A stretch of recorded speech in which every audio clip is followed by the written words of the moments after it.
All right, quick check. Can you hear me?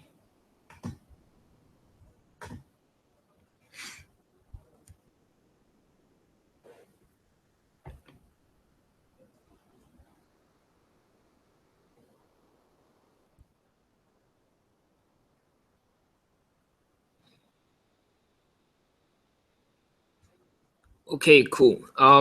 I'll start first. This is recorded, so for those who will be joining late, you can watch the recording if you missed the front part. For your questions, I'll actually answer it later. After we cover the sharing presentation sharing today, then I'll answer the questions regarding the COT itself. All right. So questions, if you have any, feel free to either WhatsApp into the group or just type it into the chat box. And then after the sharing itself, I'll be answering your questions. All right. So for this week, all right, just quick check out. All of you should be able to see my screen, which is the presentation slide itself. All right. So you can see, yeah. Okay, so if you have any, again, repeat, if you have any questions, either WhatsApp into the group or you type it into the chat box. After the sharing in terms of this presentation, then I'll go and answer your questions, all right? So for this week, the first thing we want to do is actually look into the calendar, the events calendar itself. All right, and what we realize is that for this week itself, the key events that you need to take note of will be mainly on it's pretty much a quiet week if you compare it to last week. Right, so this week doesn't have much, but the key focus for this week will be the three currency pairs that you need to focus on. One is Japanese, all right, Japanese yen. The second is euro, and the third one is of course US dollar itself. All right, so these are some of the key risk events that you need to focus on, as well as the time that is going to be released. The first one is tomorrow, 12 p.m. All right, Bank of Japan Kuroda will be giving a speech. All right, this will be crucial because the dollar yen has strengthened a lot, Japanese yen has strengthened a lot, so it's definitely not something that BOJ favor. All right, so this one you need to keep close watch as to what Kuroda would say during this speech itself. If they release any statement of they are going to do more stimulus or even going more deeper into the negative territory in terms of interest rate, it can actually send the Japanese yen weaker. All right, but of course if they fail to deliver, we might see dollar yen itself breaking below 100. Key things that you need to focus on for Kuroda's speech on Tuesday. Okay, best is that we recommend you guys not to trade it, but just be aware if you have any Japanese yen position. Best way to trade this kind of is to wait for the speech to be over, right? Analyze a little bit as what Kuroda had mentioned, and then take a bias and then trade on it. Right. The next piece of information that is crucial is Tuesday, which is also tomorrow from 3 to 4 p.m. We have a lot of Euro PMIs data coming in. Right. So all this will be important because recent economic data, if you look into the fundamental strength table, later we'll share with you. If you look into the fundamental strength table, Euro data has been positive. All right. And if you look at the price chart itself, Euro has been overall rallying as well. All right, so this is something that will be key. Tuesday from 3 to 4 p.m. we have a lot of Euro PMIs. So of course, if it's positive, we're going to see some more strength going into Euro. If it's negative, we might see some decline in the Euro pair itself. All right, of course, on Thursday, we have another piece of important news coming from Euro, which is the German business climate. All right, so this one, if it's positive, if it's optimistic, we might again see rally in Euro. If it's pessimistic, then we might see some dent in it.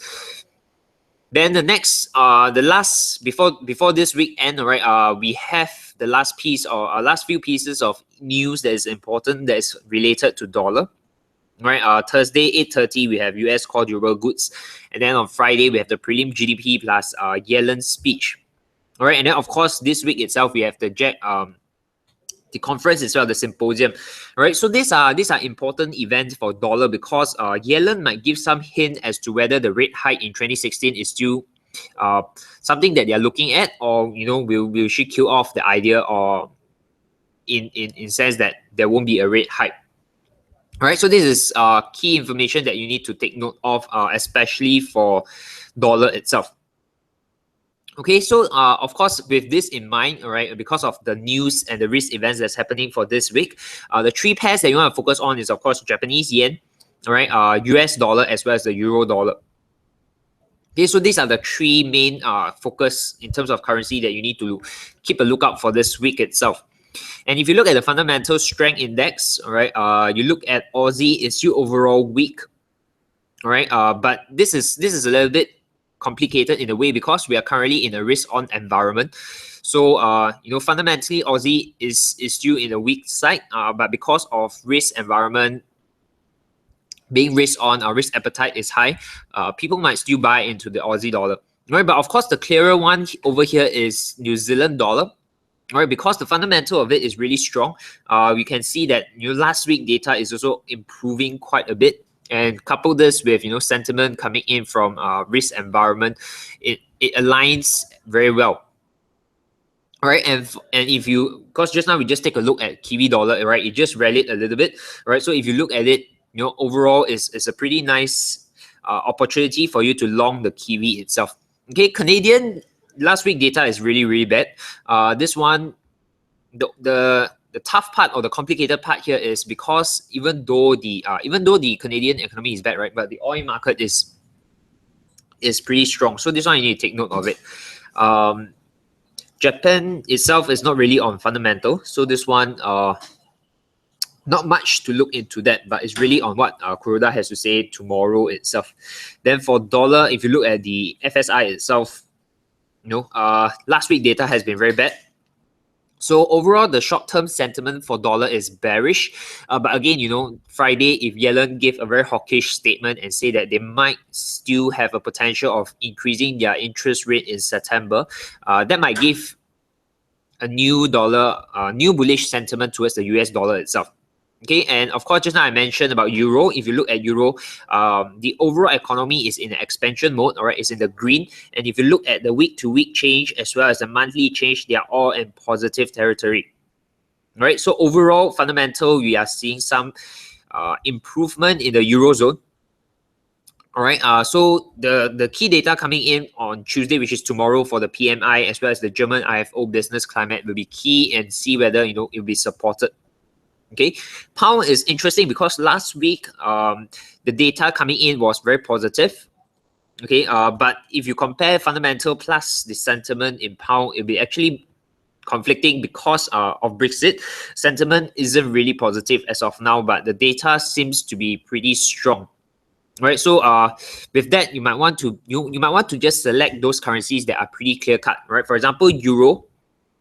It's pretty clear cut in how you can trade it. Kiwi itself is pretty clear cut how you can trade it as well. Dollar, as of now, you can still ride on the weak sentiment, all right? The slightly bearish sentiment for dollar until Friday. Okay, so I'll briefly go into the sentiment COT as well. All right, then later, I think John has more in-depth questions that he posted on the group. I'll answer that after that.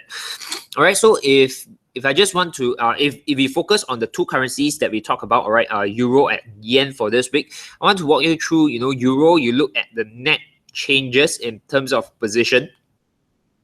All right, it becomes less negative. So overall, right, we are seeing some strength in terms of COT data. Right, net is less negative, meaning there are some strength coming in. If you look at the changes in terms of long position week to week, right, you are seeing that traders and speculators are buying into euro contracts. And if you look at short position, it's negative. So people are exiting from their short position.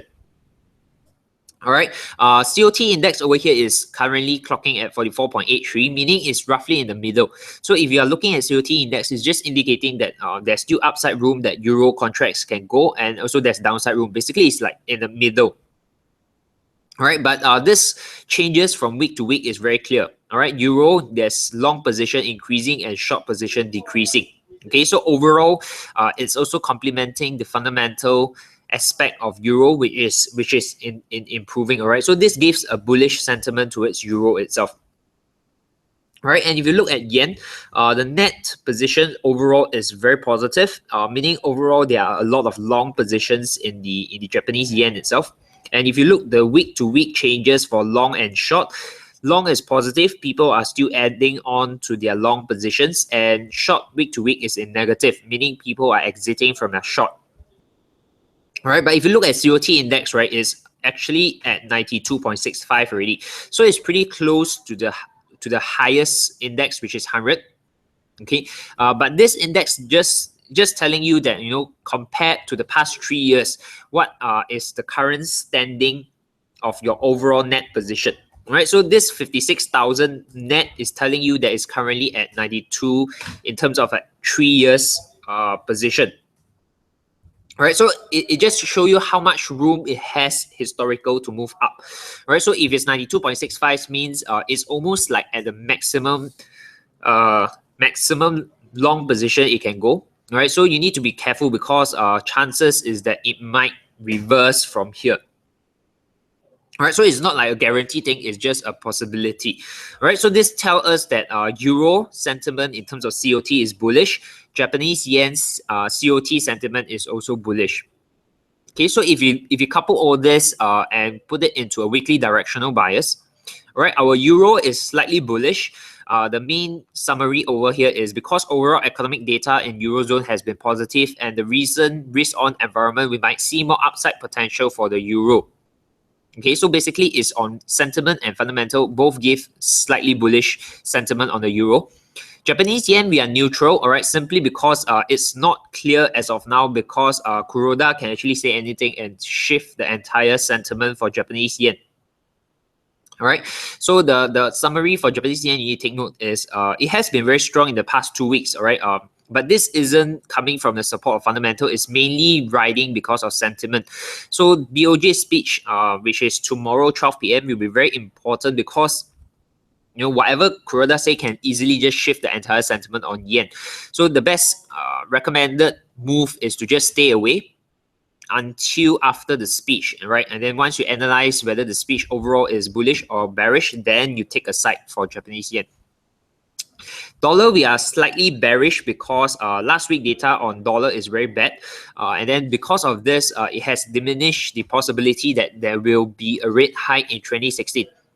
Okay, but having said that, you still need to take note whether Yellen will give any hint, you know, whether the Fed will still at least increase interest rate by once in this year alone. All right, so the focus is actually this 3 currency. And then, of course, important thing, as I shared with you guys, is always look at wicks, right, to give you a very quick idea as to risk on or risk off environment. All right, if you look at this chart, VIX is currently trading at 11.34. It's way below your 20 market risk level. Okay, so this is actually almost close to all-time low already, trading below 12. So this one is telling you that current market environment is pretty risk on, right? The risk appetite in the market is pretty strong. All right, so this gives you indication that certain currency pairs you might want to look into is, of course, your Aussie and New Zealand. All right, for potential long opportunity.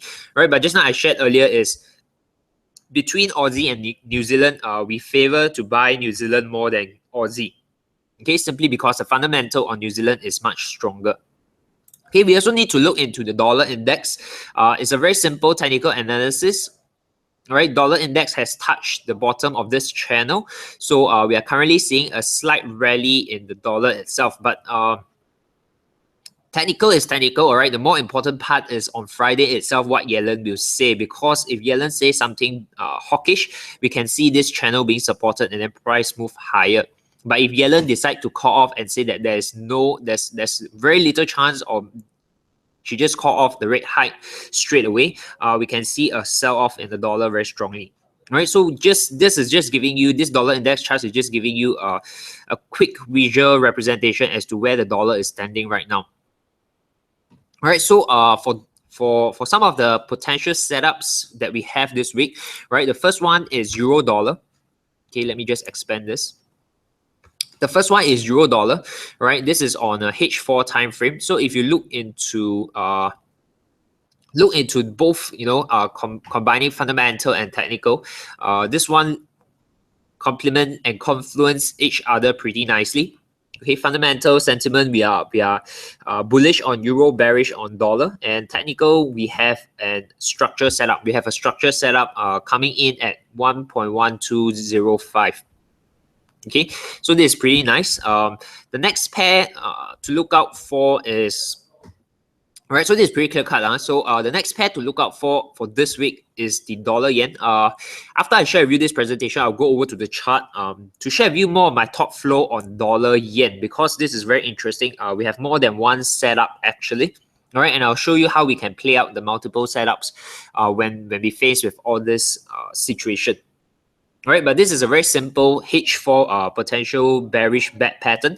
Again, it's riding on bearish sentiment on US dollar and the strength from coming in from Japanese yen.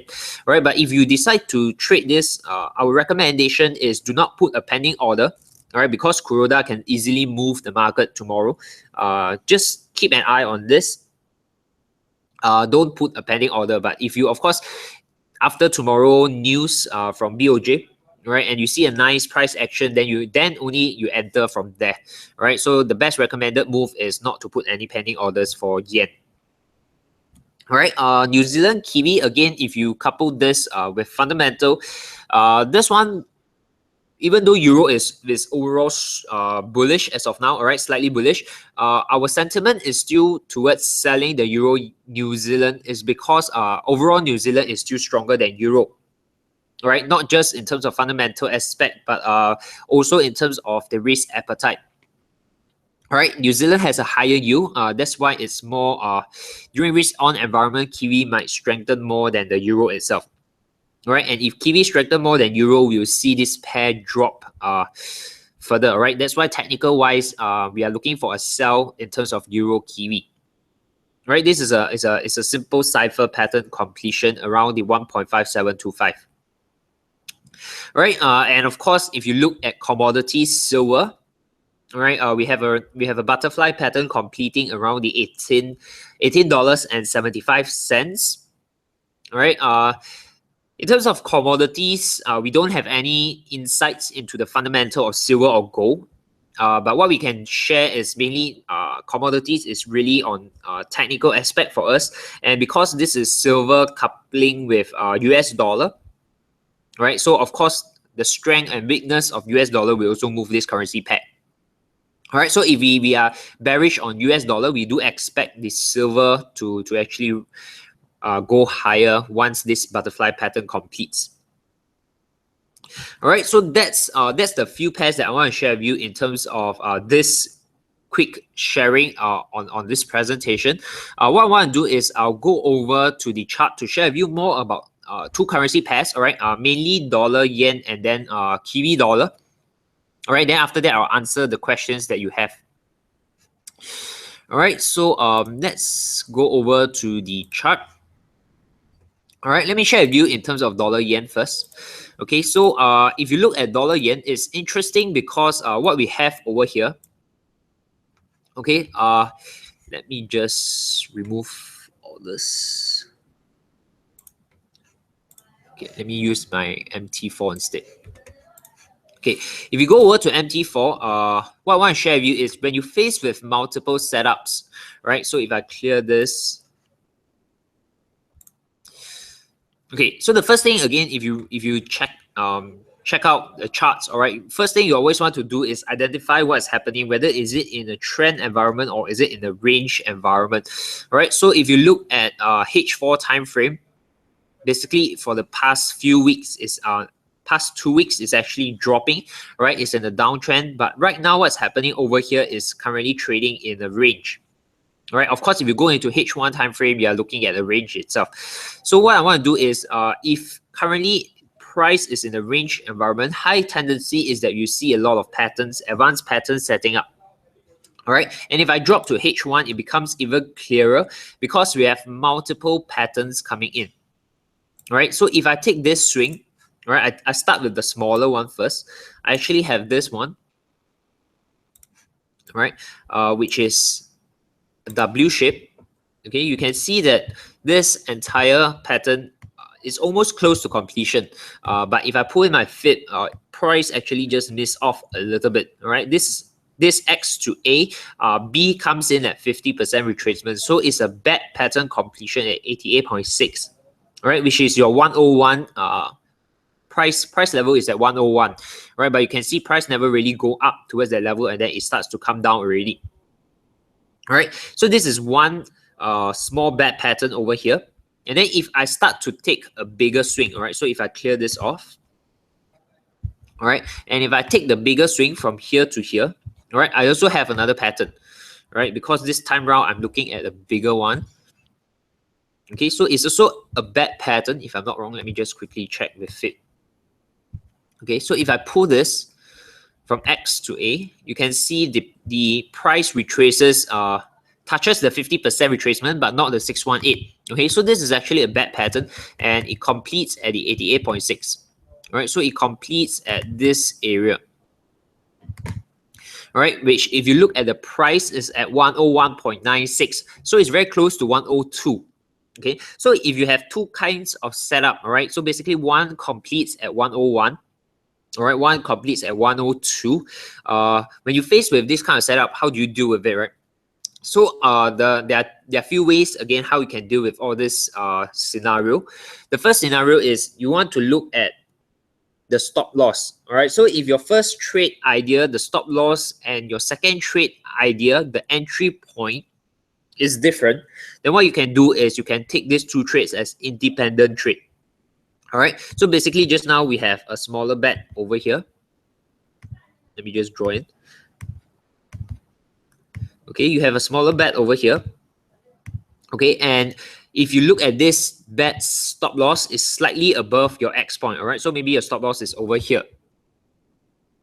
All right, let me just put in the text. It becomes clearer. All right, your stop loss for this will be over here. Right, this is your stop loss, and your next pattern entry point is actually way further upwards. All right, at here.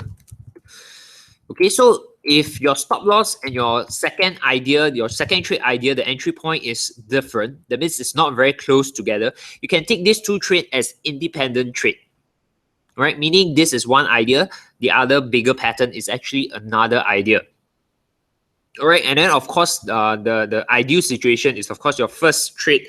When you take this straight away, it becomes a profitable one. All right, but the second scenario can happen is if you take your first trade and then price continue moving higher, your first trade might be a losing trade. All right, and then you get stop out, you get out of the trade. The next thing that you want to do is you look out for the bigger pattern to complete. All right, so if price continue further upwards, your first trade will be stop out, and if it goes higher, you might want to take another opportunity to short onto this. All right, so this is how you can actually decide and plan your thought process when you face with two trade ideas on the same chart, right? Almost on the same time frame as well.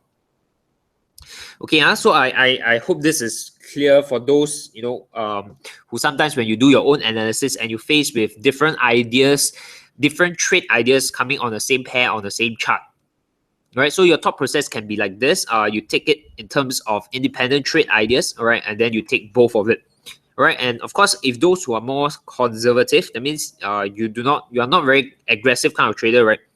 You might want to just pick one. All right, so general rule, all right, there's no best rule over here, but generally the bigger the setup is, that means for pattern wise, the bigger the pattern is, the more reliable in a way it is. All right, similar for the time frame in trading. The higher the time frame, the more reliable your support or resistance is. So this applies over here in pattern trading as well. Right, so if your pattern is bigger, higher chances that it's more reliable. All right, more reliable in trading, it simply means your probability of the pattern being profitable is higher. Okay, so for those who are conservative, if you identify one small pattern and you saw another bigger pattern, if you're very conservative, just take the big pattern. All right, then ignore the smaller one. Okay, so that's how you can approach basically two methods. One is you take both trades, looking at them as independent. The other one is very conservative. You just take the bigger setup. All right, another one I'll walk you through is New Zealand dollar. Right, let me just remove everything over here. Okay, New Zealand dollar is interesting because if I go out, okay, if I go down to H1, later I'll share with you there are many things happening, right? But if you look at H4, what's happening right now is very similar to dollar yen, all right?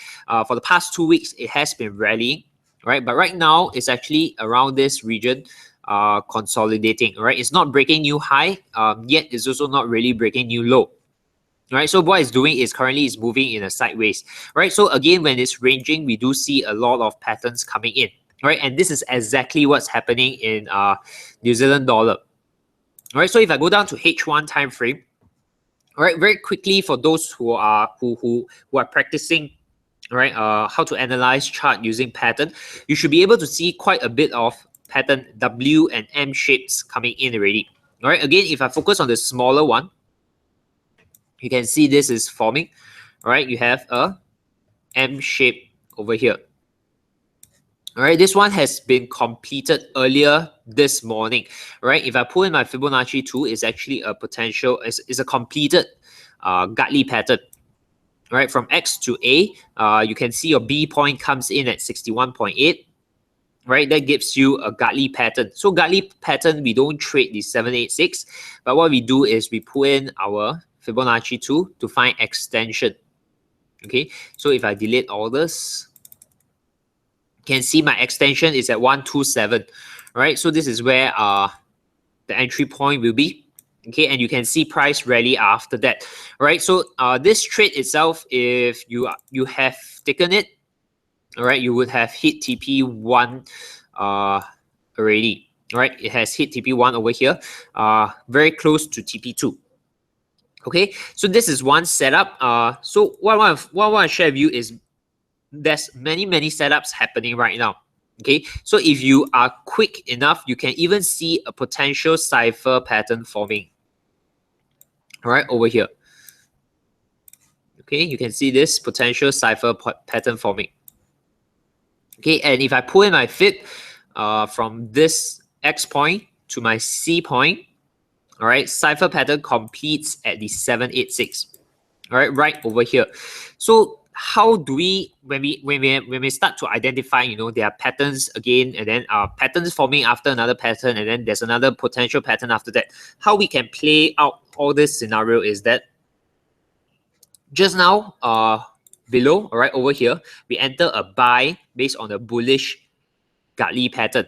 All right, so instead of just putting in your take profit of 38.2 and 61.8, what you can do is you can put your take profit at the completion of another pattern. All right, so if I just draw in the triangle for this cipher looks like this. All right, so I'll just put in some text as well. All right, over here is where we entered for our bullish Gartley. All right, so our bullish Gartley, we entered below here, right? Just now I showed you. Usually our TP will be at 382 and 618. All right, but because we identify that there's another potential pattern coming in, all right, which completes at the 786, what we can do is we can do, instead of TP at 618 or 382, we can actually aim for higher. All right, so we can TP at completion of cipher. Right, so what we can do is instead of the usual take profit 1 and 2, we can go and aim for more. All right, so basically we aim for hitting TP at the 786. Right, and what you can do when this pattern completes is you take profit and then you can reverse your position and short this cipher pattern and then go back down. All right, so of course, in order to play this kind of, you know, you buy at one pattern and then you sell at another pattern, you need to be pretty quick in terms of able to identify various patterns forming as price develop and move along. All right, and I also want to share with you, if you are looking at bigger pattern, all right, for those who identified this, you are also right. All right, you have this pattern coming in. All right, up to this, and then you have a bigger one down. All right, so if I pull in my Fib from this one, you can see X to A to B come in at 61.8. You also have another Gartley pattern slightly below over here. All right, your 127 will be somewhere around this area. All right, so you can see that we have two small patterns in this range, all right, and then a bigger one happening over here. Okay, so this is what will happen when price is trading in a range environment. You see pattern after another pattern. All right, but of course, in order to pull all this off, you need to be consider in front of a computer, because price move pretty much. I would say you need to follow the development of the price, right, in order to decide whether you want to take this trade, how you want to shift your TP, where you want to exit your trade, and then reverse your position to short it, etc. Okay, this is very common because today when I'm looking at pound dollar, all right, on H, okay, so pound dollar is another example of how we can enter a one side and then after that take profit and reverse our trade, right? But if you look at this H4, what it's doing is in a very wide range, all right? Basically, it's trading in a range environment. So if I go down to H1 time frame, all right, when this morning when I look at this chart, I saw this pattern forming. Right, it's not a pattern, sorry, it's a setup. You look at this, price goes and form a higher high. But if you look at your RSI, right, it forms a lower high. So what we identified over here is we have a divergence setup, right, and price broke below your neckline. Okay, so what we are waiting for is a potential double top divergence setup, right, 2618, right, and of course if you put in your FIB, right, this is playing very nicely right now as well. If you put in your FIB, right, this is where you're going to enter, right, wait for price to come in. But when I woke up this morning, I saw this as well. Okay, so if you look at this, price formed almost like a double top. Price formed a double bottom over here. Okay, and if you look at your RSI, very nice, it is a divergence as well because price forms a higher high. All right, so if you're an aggressive trader, right, this one I share with you guys as well. If you're a very aggressive trader, you actually can buy once you see this double bottom.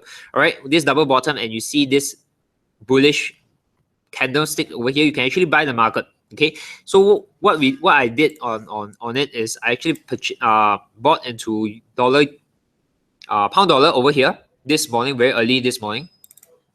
All right, I'll just put in a line over here. All right, and then what you can do is the TP itself, because you know that you have another 2618 right at the 61.8 retracement, you can actually put out your TP all the way at your 61.8. All right, so I'll just put in, this is entry at double bottom. All right, and TP will be, right, TP will be at the completion of 2618. Then again, very similarly, right, you take profit for this trade itself. Okay, and then because you have another setup over here, you can actually reverse your position. Okay, so this is of course this you can pull off if you are actually in front of your computer. All right, when you look at how price actually develop as market goes across along the day itself. All right, so this is the key thing I would really want to share with you guys for this week itself, other than the usual fundamental and trade setups, is how you actually can approach market when you're trading. All right, basically you can easily enter one position, and then after that, when price move in your favor, all right, and you have another setup, you can actually flip your position over just like that. All right, so any questions regarding all this? All right, feel free to either type into the WhatsApp group, all right, or the group or the chat box there. Let me answer some of the questions that John has asked. All right, let me just quickly answer the questions. Okay, for those who haven't seen the question, basically John posted it on our WhatsApp group. All right, so he asked regarding the COT report on euro. He asked, for the net, there is an increase in euro futures, but long week to week people are entering buying euro futures, but for short people are exiting. For open interest, shouldn't this week figure be larger than previous week as more people are entering into the futures? Okay, let me go over to the report that you guys have, which is this one, right? Okay, so let's go over to the COT element. Okay, over here, right? I think John is referring to this one. All right. I want to explain and make it clear for you guys, regarding COT as well.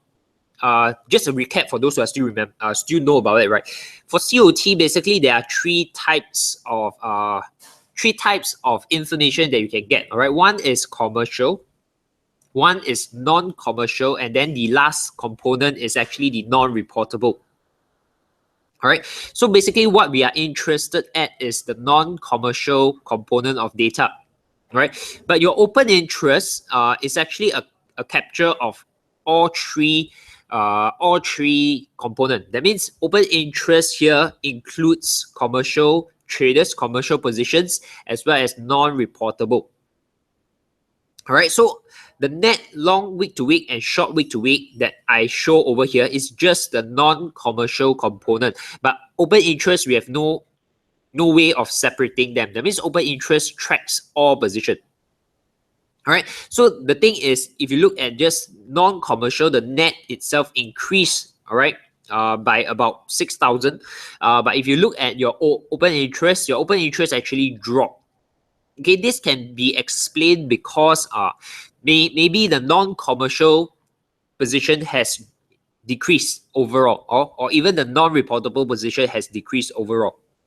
Okay, so you need to be clear, this open interest doesn't only track non-commercial, okay, but your net long week to week and short week to week only track the commercial positions.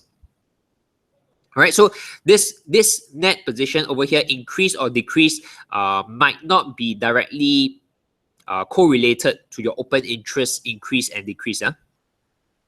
Okay, so what is more important? Is it more important to look at open interest, or is it more important to look at the overall changes in net, long week to week, and short? For us as a retail trader, all right, it's more important to focus on the net position over here. All right, as well as the changes between long position week to week and short position week to week. All right, so open interest is not as important. All right, so open interest basically just give you a clue or a hint, a quick indication as to whether there are more people entering into the Euro futures contract, or more people are exiting from it. All right, so if you look at this, last week was 368,000. This week is about 366,000. Basically, that 2,000 difference is not huge.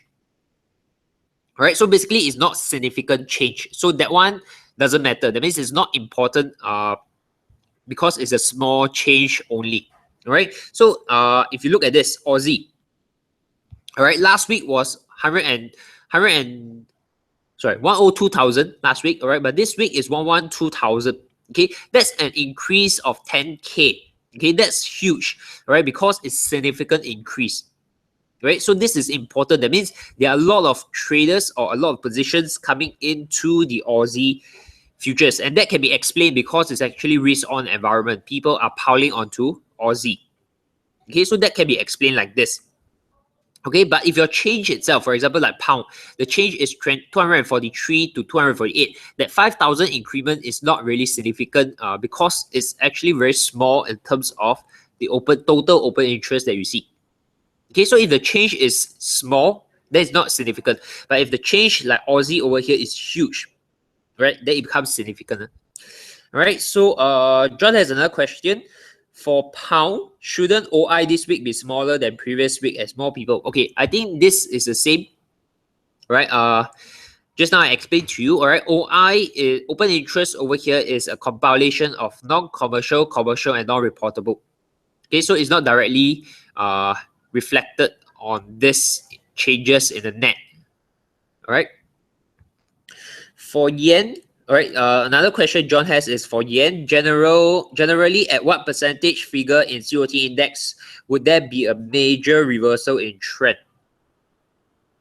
All right, so okay, let's go over to Japanese yen. You can look at COT index. Last week was 89.32. This week is 92.65.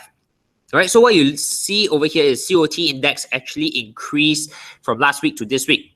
Okay, but to answer John's question, right, there's no direct indication as to, let's say, if COT hits 100, then it's going to reverse. That's not the case, all right? COT index is just telling us, compare this current net data, compare it and put it into the scale of the past 3 years.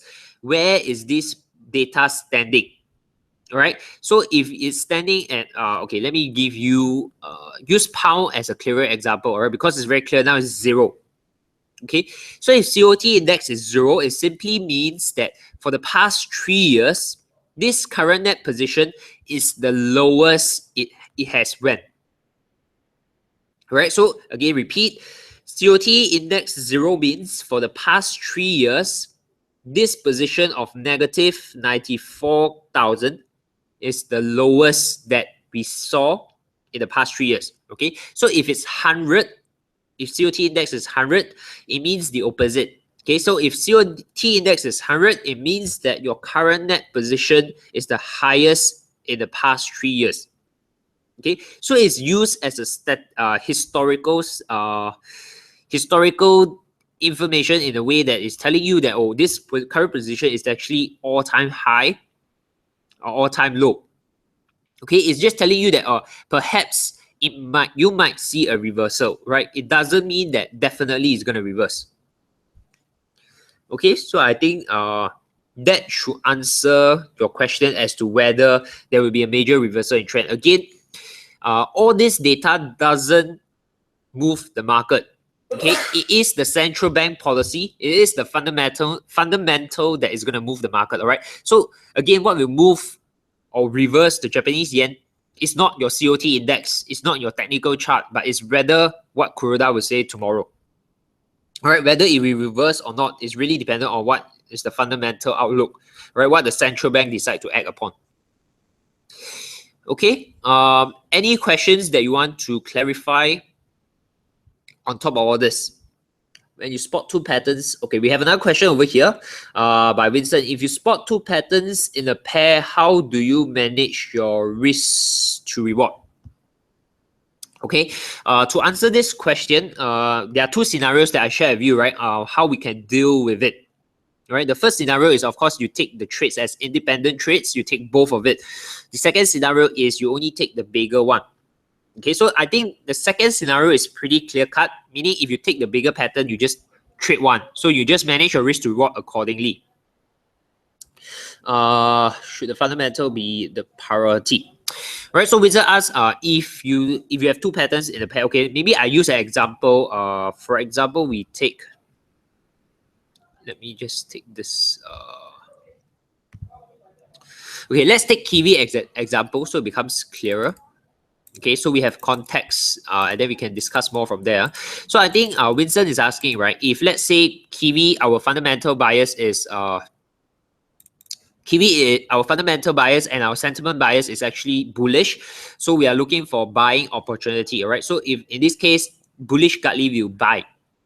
All right, so I think then Vincent is asking, if we complete a bearish cipher pattern, will we sell it?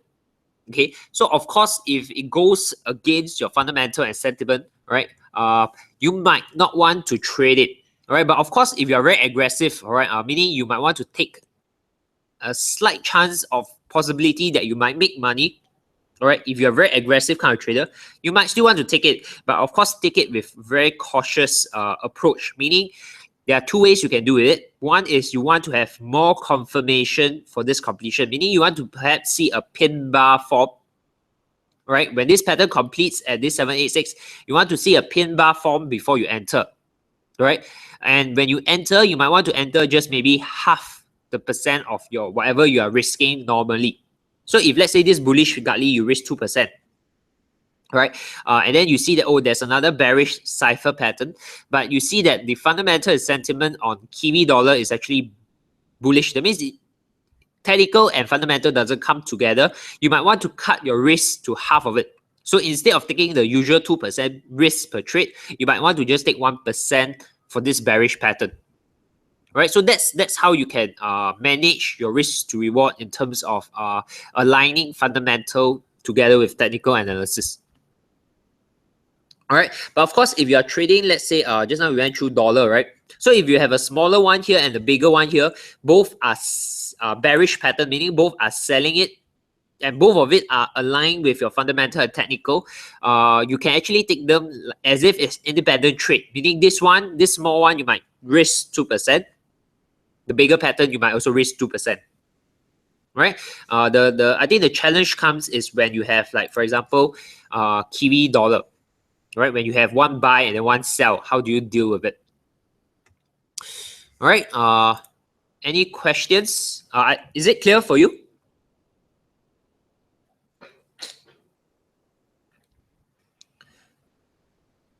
Okay, right. What about 2618?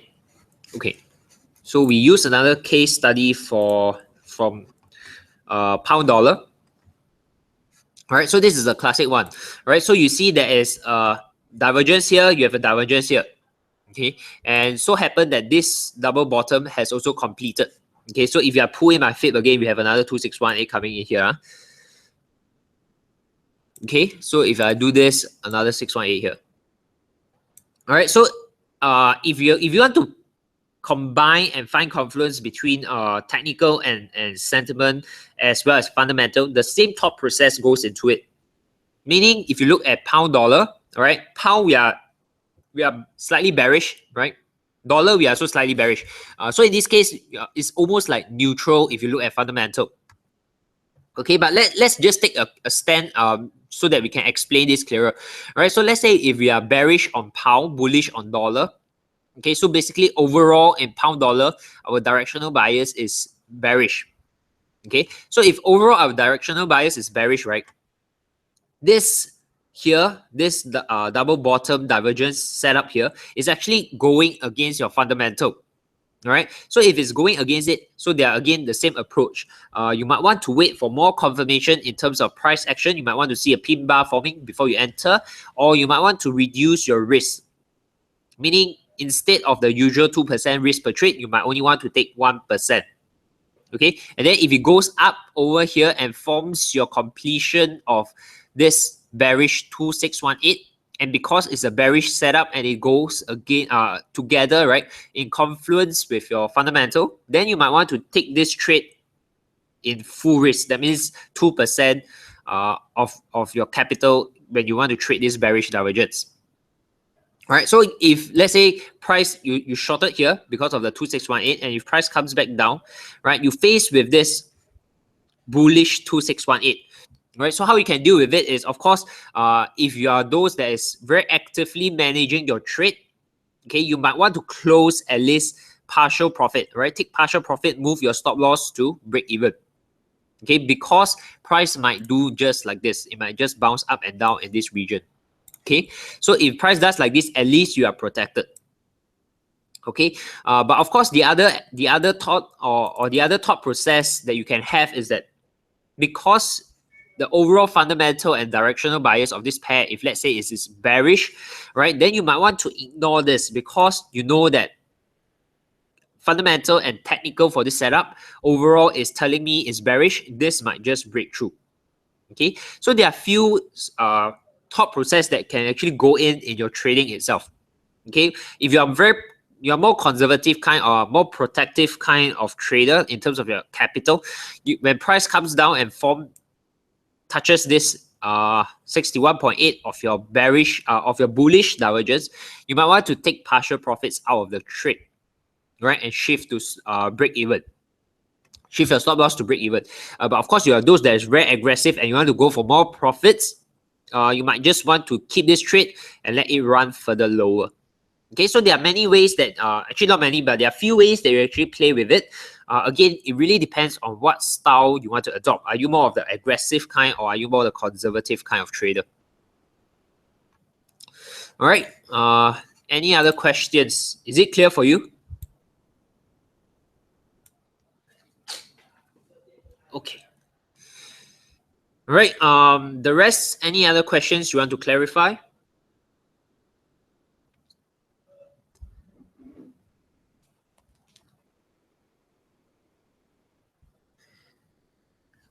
Okay, if not, right, this if not, if it's good, what I want to do is let me know if this kind of framework, this kind of structure where we run the webinar, will it be good for you? Is it helpful?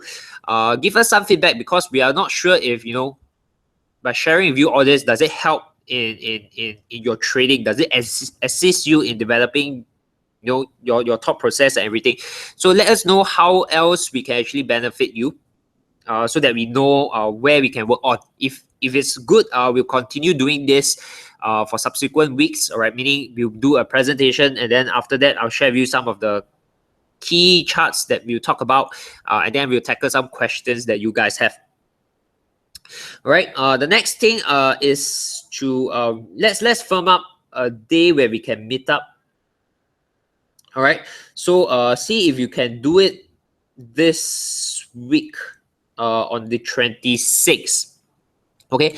So let's firm the date and the time. Then what we do is we just decide on the location. I think this time around I'll just decide on the location, and then for those who can meet, we'll meet up for it. And then for those who can't, we'll arrange for another one next time. All right. Yeah, you know, it'll be in the evening. All right. So if there's no more question, we'll end this webinar here. All right. And of course, if you guys have any questions after that, you know, after you think through, after you review this video, again, feel free to just ask us questions on WhatsApp and etc. All right. So with that, I'll end this webinar over here, and I'll see you guys this Friday. Bye bye.